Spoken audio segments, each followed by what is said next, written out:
రేపు Telangana high court division bench ముందుకి దాదాపు తెలంగాణ గ్రూప్ వన్ మెయిన్స్ మీద ఫైల్ అయినటువంటి 15 కేసులు హియరింగ్కి రాబోతున్నాయి.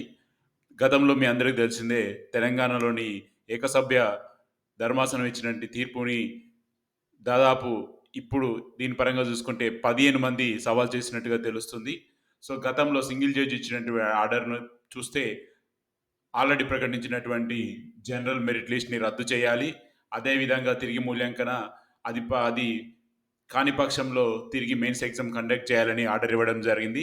సో దానిని నచ్చని వారందరూ కూడా మళ్ళీ డివిజన్ బెంచ్కి ఆశ్రయించడం జరిగింది. అందులో భాగంగా రేపు కేసు అయితే డివిజన్ బెంచ్ ముందుకు రాబోతుంది. మరి చూడాలి ఏం జరగబోతుంది అన్నది. గతంలో ప్రభుత్వం తరపున సుప్రీంకోర్టు సీనియర్ న్యాయవాది వాదించారు. మరి ఇప్పుడు ఇంకెవరు రాబోతున్నారన్నది చాలా అతిపెద్ద విషయం. చూద్దాం మరి ఏం జరగబోతుందో రేపు అనేది. సో ఓవరాల్గా 15 కేసులు రాబోతున్నాయి రేపు గౌరవ హైకోర్టు బెంచ్ ముందుకి.